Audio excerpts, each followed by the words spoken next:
Hey mu VIP, inkubwiye ko ushobora gukuba amafaranga urakorera ubu ngubu cyangwa ushobora gukuba ubutunzi bwawe ibyo mu cyongereza bita net worth mu myaka 2 cyangwa 3 washaka kubimenya.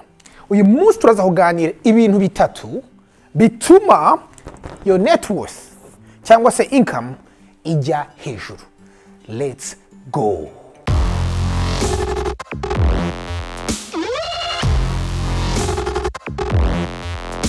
Nongera kubasuza aba VIP murakomeze neza mwagize icyumweru cyiza ndabayambiriye cyane. So rero niba urare bakino gandiro bwa mbere ni kiganiro tuganira ibyo kwiteza imbere business ndetse na entrepreneurship. Niba ukundira ibyo kwiteza imbere subscribe hadi mugumane natwe. So VIP uyu munsi ndaza kubaganiriza ese koko birashoboka ko ubu nonaha amafaranga ukorera, okay? Amafaranga ukorera sinzi amafaranga winjiza buri mwaka cyangwa se buri kwezi cyangwa se ubutunzi bwawe net worth.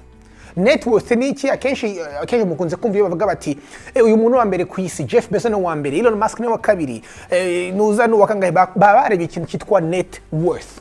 Net worth nta kuntu bayicalculatinga no gufata ama assets yawe, no ngo gufata amafaranga yose ufite, amazu, imodoka, agaciro kabyo ubu nonaha, hanyuma ugakuramo amadeni ufite, no vuga ngo mortgage, amadeni y'imodoka byose ufite, hanyuma noneho ugahita usigarana icyo bita net worth.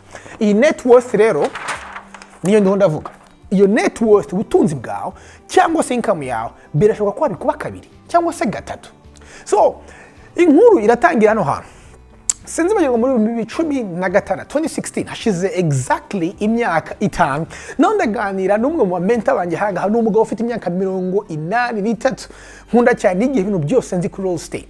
Turaganira mubaza ukuntu umuntu atera imbere n'ibiki byose n'umwana w'umunyafrika uje guhaha muri Amerika. Turaganira hanyuma umunsi wo turicaye turanywa icyayi arambwira tumva mubwiza iki mukuri. Niba ushaka gutera imbere uracyari muto biragaragara ko ufite ubwenge, niba ushaka gutera imbere kora ibintu bibiri, okay? Ibyo bintu bibiri rero uyu munsi nibyo nza kubereka, okay? Nanjye ndashiraho kimwe cyanyuma cya 3. Ibyo bintu narabikoze hashize imyaka 4 5 ubu ngubu muri Amerika. Ntabwo gusa nakubye 2 amafaranga nakoraga icyo gihe cyangwa se ubutunzi, nabukubye inshuro zirenze 4. So uyu munsi tuzavugana ko ibintu tuganira hano kuri televiziyo ntabwo ari ibintu just umuntu uvuga by'ubyuka, ni ibintu umuntu aba yarakoze. So uyu munsi wa VIP turazaganira ku bintu 3 bicontributinga kuri iki cya mbere net worth yawe cyangwa se income yawe, okay? Byo turubuze kuganira. So ikintu cya mbere ni igiki? Ikintu cya mbere ni skills. Ikintu kinini cya mbere, okay? Buriya kandi abantu benshi babwiye ati se ni gute wakongera amafaranga ukorera cyangwa se ni gute wakongera amafaranga winjiza cyangwa ubutunzi bwawe. Kenshi umuntu batayitangira kwibaza akazika nkeneye gukora ubuzi bwinshi, nkeneye gukora amasaha menshi. Ikibazo cyo gukora ubuzi bwinshi n'amasaha menshi cyangwa se gukora cyane, hari igihe ugeraho umubiri ukaranirwa. Umubiri ntabwo ushobora gukora amasaha arenze 28 ku munsi kuko uri umuntu. So no kuvuga ngo amasaha ku leveraging umwanya wawe bigera hano bikagira limit. Ariko skills ni iki? Skills ngo ni ikintu nicyo kigudetermina, cyerekana agaciro kawe ufite ku isoko. Ubu nonaha niba uhembwa amadolari 13 ku isaha cyangwa 15 ku isaha cyangwa se 20 ku isaha, nuko ubumenyi bwawe iyo market urebye ibona ayo mafaranga ukwiye, okay? Niyo mpamvu hari abantu bahembwa 100 ku isaha ariko ukabuhembwa 15 ku isaha cyangwa se 25 ku isaha. So kuvuga ngo iyo wongereye ubumenyi bwawe, ubumenyi bwongera agaciro ufite kuri marketplace, abantu bakaza bagushaka, hanyuma amafaranga cyangwa se income ikiyongera. Hari umugabo nkunda cyane witwa Elle Nightingale yaravuze ngo ufashe isaha imwe ku munsi, isaha imwe gusa ku munsi ngo ukiga ikintu ushaka, okay? Ikintu cyose ushaka ukakiga isaha imwe ku munsi, ngo mu myaka 3 waba uri mu ba top experts ngo mu gace kawe, ngo mu myaka 5 ngo waba uri mu national expert, waba uri mu expert mu gihugu cyawe. Byibaza isaha imwe gusa kuri kintu runaka. So ikintu cya mbere momento wanjye yambwiye turucyara mwana muto w'ikintu cya mbere ukora iga ibintu bishyashya ujye wiga. So no kuvuga ngo imyaka 4 ishize actually 2 ishize nize ku bintu bya real estate, basic accountings, business systems, ibintu byose nagendaga niga. Ubu nona nibyo nabashije kugenda nkora skills. Iki ni ikintu cya mbere. Ubu none murashaka kuvuga ati se byararangiye, oya ahubwo mfite noneho indi vision mu myaka 3-4 yo kongera kudabolinga my income na my net worth. Ubu ngubu noneho ndiga ibindi bintu, ndiga ibintu nka VC investing, ndiga ibintu nka blockchain technology, ndiga ibintu nka financial accounting, kubera iki ndashaka gukomeza nongera skills zanjye.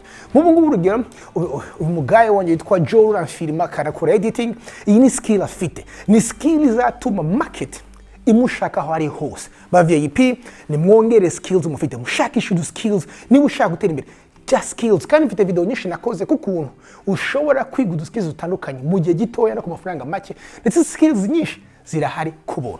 Iki nicyo cya mbere, skills. Ikindi kintu cya kabiri rero nemera cyane gicontributinga mu kuba wakongera amafaranga ukorera cyangwa se ubutunzi ni health, kugira ubuzima bwiza. Iki ni ikintu gitandukanye. So nimurebe iyi foto yanjye murabona mu bogari nari mfite hafi pound 300. Actually mfite video nakoze cyo kunata ibiro 30 cyangwa se pound 70 mu mezi 6. So nari umuntu vira munini cyane, nari mfite body fat iri hejuru ku buryo byafactingaga energy yanjye y'ukuntu nakoraga. Abantu benshi ntabwo ubu ngubu bazi yuko uburyo utekereza, uburyo bwo bukora bijyana n'uburyo uri healthy cyangwa se n'ibintu uba wariye. Iyo ufite ibiro byinshi energy iragabanuka cyane, hanyuma ku buryo ushobora no gusanga hari ibyo ugomba kuba urakora ariko utabasha gukora kubera ko energy iri hasi. Energy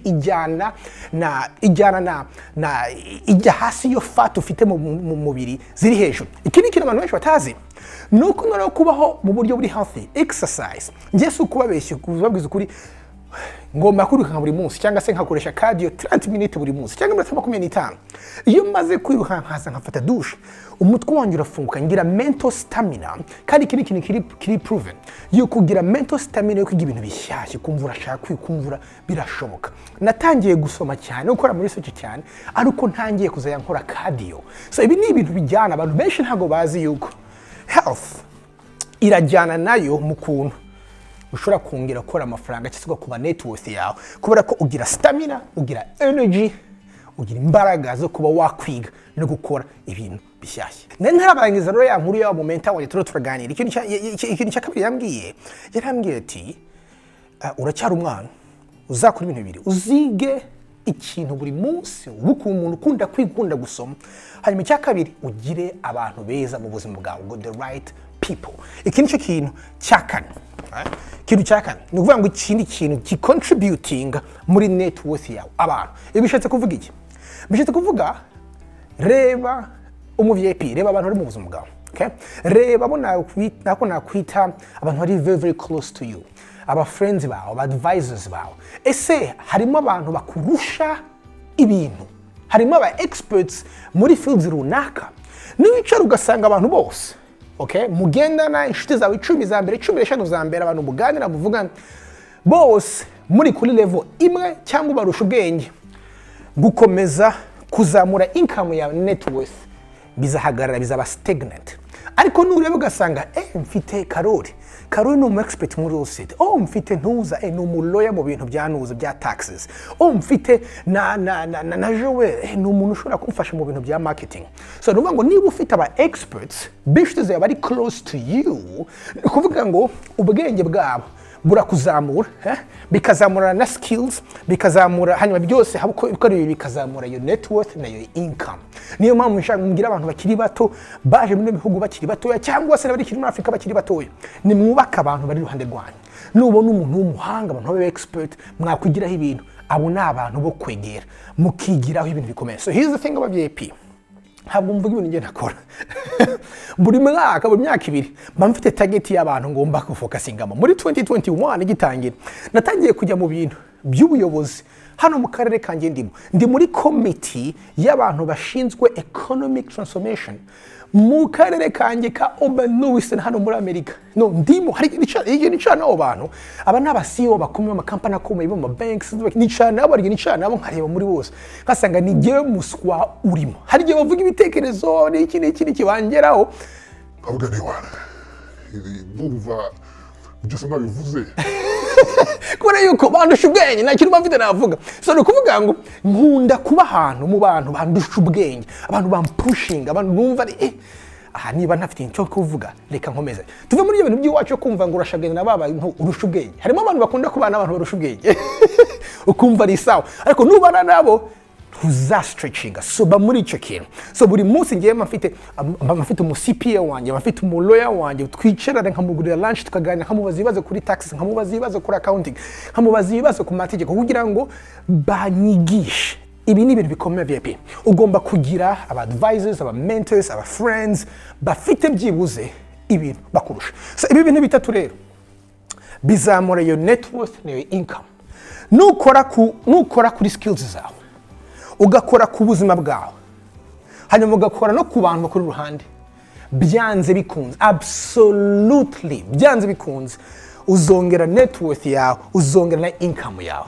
Ibi ni ibintu bijyana, ni ibintu bishoboka, ni ibintu biriho. Vango rero homework nyuma bahaba VIP mbaseze icara urebe right now your net worth, urebe your income, urebe amafaranga ukorera uyandike, urebe savings ufite uzandike, hanyuma nushaka kureba na net worth yawe, urebe amafaranga uyandike hano, hanyuma usetting a goal uvuge ati giye ubu nona tuvuge niba ari $50 y'amadolari net worth yanjye combined ndashaka kugera ku 100.